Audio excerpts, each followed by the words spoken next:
The postman's last delivery. The morning fog clung to the narrow streets of Alder Lane like a secret. It was the kind of fog that softened the edges of things: mailboxes, hedges, memories. Harold Finch, 67 years old and 3 days from retirement, stood at the corner of the cul-de-sac, his leather satchel slung over one shoulder, the weight of it familiar and oddly comforting. He had walked this route for 42 years. Through rain, snow, blistering summers, and the slow decay of autumns, Harold had delivered letters, bills, postcards, and packages to the same row of houses. He knew the names of the dogs behind each fence, the creak of every gate, the smell of each garden. But today, something felt different. Not just because it was his last Thursday on the job, but because of the envelope in his hand. It was addressed to the artist at 12 Alder Lane. No name. No return address. Just a single, looping script in blue ink. The handwriting was unfamiliar, but the house was not. 12 Alder Lane had once been Harold's home. He paused at the gate, the iron latch still slightly loose from when he'd installed it himself in 1983. The house had changed since then: new paint, a different mailbox, a wind chime that tinkled like laughter in the breeze. But the bones were the same. He could still see the ghost of his wife, Margaret, standing on the porch with a cup of tea, waving him off to work.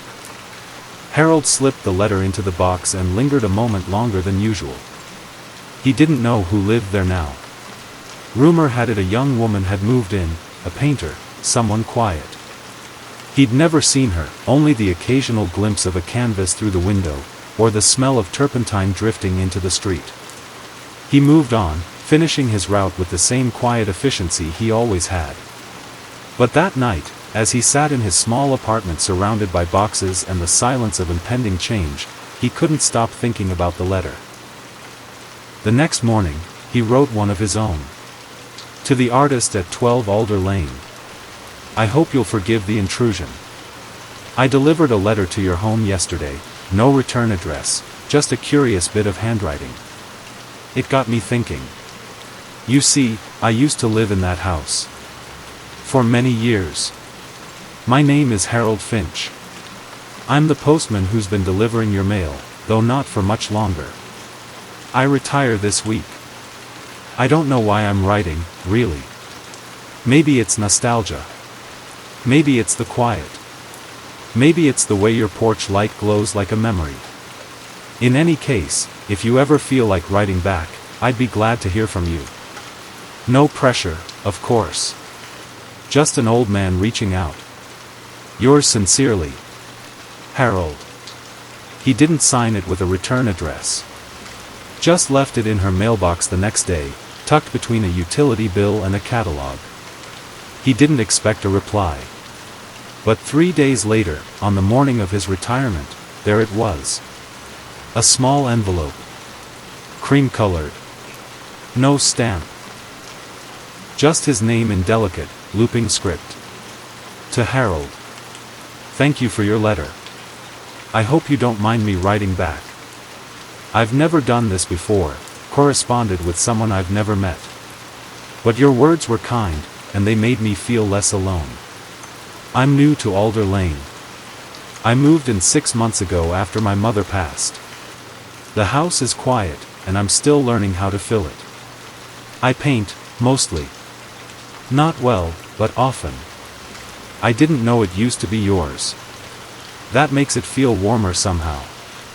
I'd like to hear more about it. About you. If you're willing. The artist. Harold read the letter 3 times before folding it neatly and placing it in the drawer beside his reading chair. He stared out the window for a long time, the fog lifting slowly from the street below. He picked up his pen. Dear artist. Your letter was a gift. I didn't expect a reply, and certainly not one so kind. I'm glad you wrote back. It's strange, isn't it? How words on paper can feel like company. I've spent most of my life delivering other people's words, but rarely sending my own. You asked about the house. I bought it in 1979, just after Margaret and I got married. It was smaller then, no studio, no skylight. We added those later, when she started painting. Yes, she was an artist too. Oils mostly. Landscapes. She had a way of capturing light that made everything feel like morning. She passed in 2008. Cancer. I stayed in the house for a while after, but eventually it became too quiet. I moved to a small apartment near the post office. Kept working. Kept walking. I suppose I didn't know what else to do. It's funny. I never thought I'd write about her again. But your letter opened something. Thank you for that. Yours, Harold. He folded the letter carefully, placed it in a plain envelope, and walked it down to Alder Lane. The mailbox at number 12 was slightly crooked, leaning like a tired shoulder. He tucked the envelope inside and walked away without looking back. To Harold. I read your letter twice. Once with tea, once with tears. I'm sorry about Margaret. She sounds lovely. I wish I could have seen her paintings. Maybe I still can. Sometimes I find old canvases in the attic. I thought they were left by the previous owner. Maybe they were hers. I moved here after my mother died. She was my only family. I didn't know what to do with myself, so I came here, hoping the quiet would help me paint again. It's been hard. Some days I stare at the canvas for hours and nothing comes. Other days, I paint until my hands ache. Your words helped. They made me feel less like a ghost in someone else's home. Would you tell me more about your walks? About the people on Alder Lane? I want to know the stories you carried. The artist. Harold sat at his desk, the morning light slanting through the blinds like golden threads. He began to write. Dear artist. You asked about Alder Lane. It's a quiet street, but full of stories.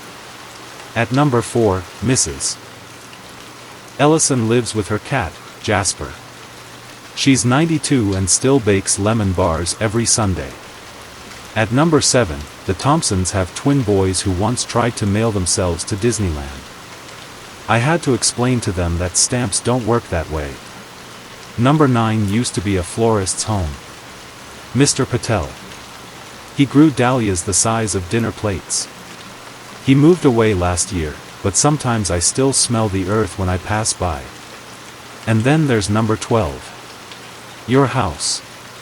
I remember the sound of Margaret's laughter echoing from the studio. I remember the way she painted with music playing, always Chopin.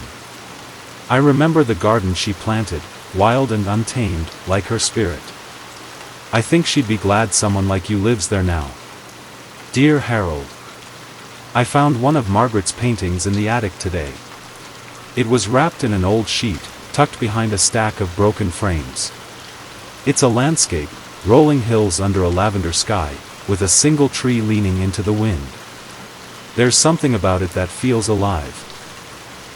I hung it in the studio. I hope that's okay. I've started painting again. Not just sketches or color tests, but real work. I think your letters have something to do with that. They remind me that stories matter. That people matter. Even the ones we never meet. You asked about me. My name is Clara. I'm 28. I studied art in Chicago, but I left before finishing. My mother got sick, and I came home to care for her. After she passed, I couldn't go back. I didn't know how to be an artist anymore. But this house, your house, it's helping me remember. Thank you for sharing it with me. Clara. Harold read the letter slowly, his fingers tracing the edge of the paper. Clara. The name suited her. He could picture her now, young, thoughtful, standing in the same studio where Margaret once stood, brush in hand, light pouring through the skylight. He smiled and reached for his pen. Dear Clara. I'm glad you found one of Margaret's paintings. She would have liked that. She always said art should be seen, not stored. That it should breathe. I'm even more glad that you're painting again. That takes courage. More than most people realize. I've always believed that creating something, anything, is an act of hope. And hope is a rare and precious thing.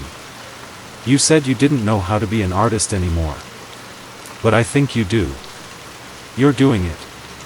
Every brushstroke, every blank canvas face down, that's the work. That's the life. I'd like to hear more about your paintings. What you see. What you feel when you paint. If you're willing to share. Yours, Harold. Dear Harold. Today I painted the tree from Margaret's landscape. Not the same one, but one like it. I walked to the edge of the neighborhood, where the land dips into a small field, and there it was, bent by wind, stubborn and beautiful. I sat with it for hours. I think I needed to.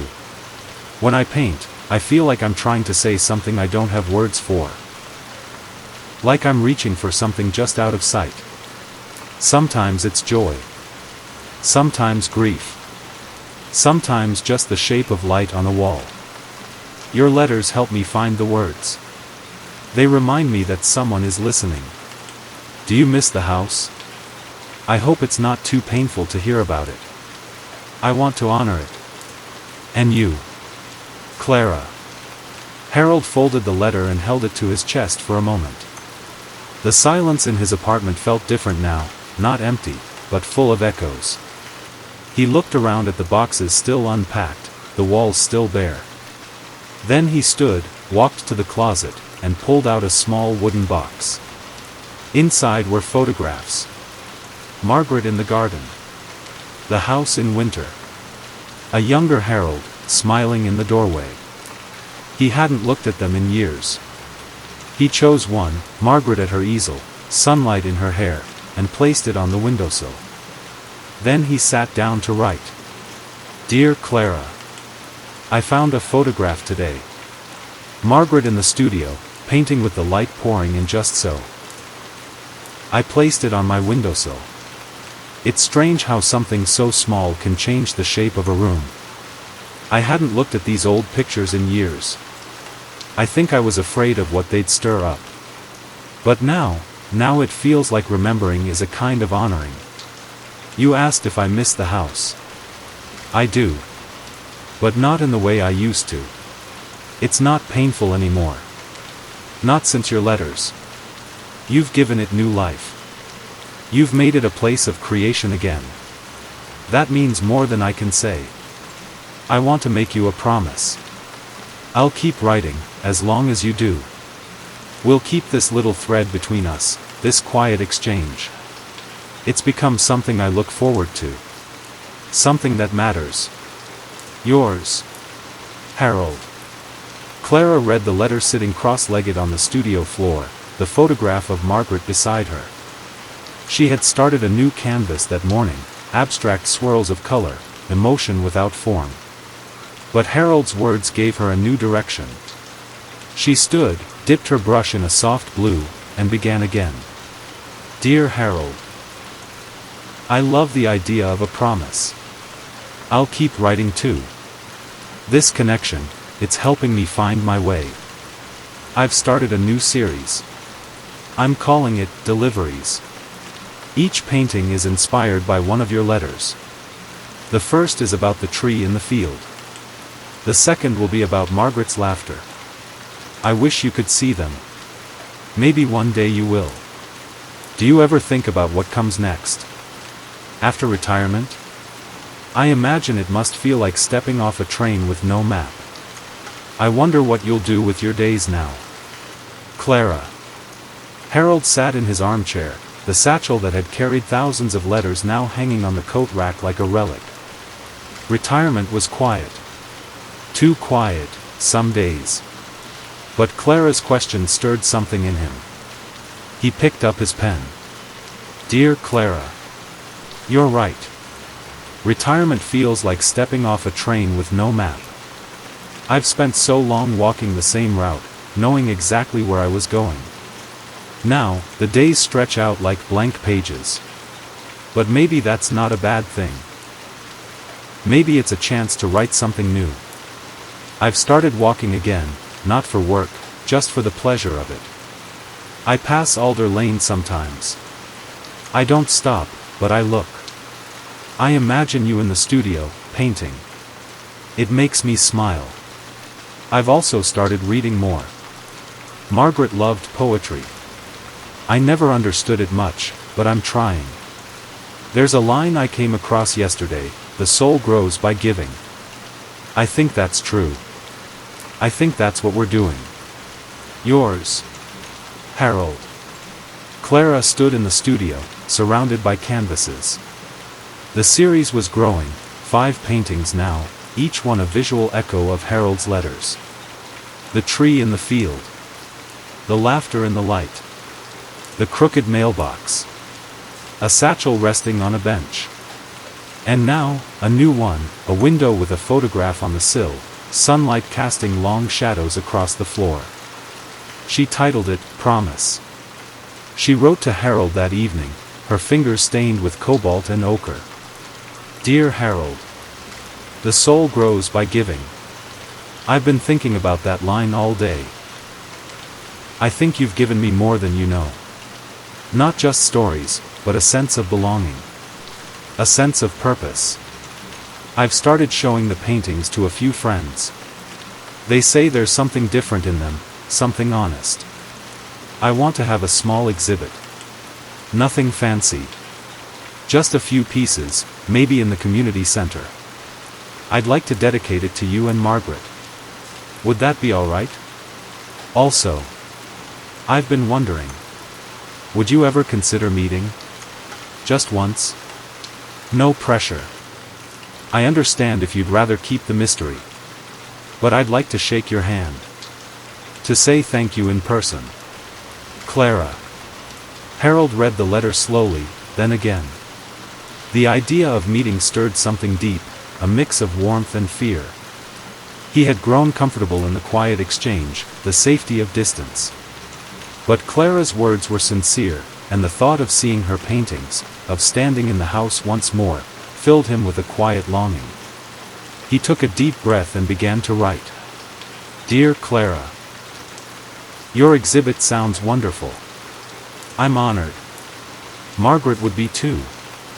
She believed in art as connection, and I think that's exactly what you've created. As for meeting, yes.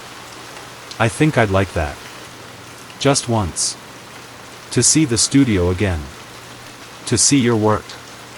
To see the house not as a memory, but as something alive. Let me know when. I'll be there. Yours, Harold. The day of the exhibit arrived with a soft drizzle, the kind that made the streets glisten and the air smell like earth and memory. Clara had arranged the paintings in the community center's small gallery space, each one accompanied by a short excerpt from Harold's letters. She had titled the collection, Deliveries, a correspondence in paint. Harold arrived just after noon, wearing a neatly pressed jacket and carrying a small envelope. His steps were slow but steady, his eyes scanning the room with quiet reverence. Clara saw him from across the gallery and approached, her heart thudding in her chest. Harold? She asked gently. He turned, and for a moment, they simply looked at each other, two people who had shared so much without ever sharing a room. You must be Clara, he said, his voice warm and steady. She nodded, smiling. It's good to finally meet you. They shook hands, and it felt like the closing of a circle. Harold walked slowly through the exhibit, pausing at each painting, reading the excerpts, absorbing the colors. When he reached Promise, he stood for a long time, his eyes misting. She captured the light, he whispered. Just like Margaret. Clara stood beside him, silent. I brought something, Harold said, handing her the envelope. Inside was a photograph, Margaret in the studio, painting with the same light that now filled Clara's work. I thought you should have it, he said. Clara held the photo gently, as if it might dissolve. Thank you, she said. I'll treasure it. After the exhibit, Harold and Clara sat on a bench outside the gallery, watching the rain taper off into mist. "I never thought I'd be part of something like this," Harold said. "I spent my life delivering other people's words. I didn't know mine could matter." "They do," Clara said. "They changed my life." He smiled, the lines around his eyes deepening. "And yours changed mine." They talked for hours, about art, about Margaret, about the quiet beauty of Alder Lane. When the sky began to darken, Harold stood. "I should be going," he said. "But I'll keep writing. If you'll keep reading." Clara nodded. "Always." They hugged, briefly but deeply, and then Harold walked away, his steps lighter than they had been in years. Weeks passed. Letters continued. Clara's exhibit gained quiet acclaim, and she began teaching art classes in the community center. Harold started volunteering at the local library, reading to children and organizing poetry nights. One morning, Clara found a final letter in her mailbox. "Dear Clara, this will be my last delivery. Not because I've run out of words, but because I think we've said what needed saying. You've given me a gift I never expected, a second chapter. And I hope I've given you something too. The house is yours now. The studio, the light, the laughter. Fill it with your stories. Paint them boldly. Thank you, Clara. For everything. Yours always, Harold." Clara read the letter with tears in her eyes. She placed it beside Margaret's photograph in the studio, then picked up her brush. Outside, the fog lifted from Alder Lane, revealing the world in soft, golden light. The end.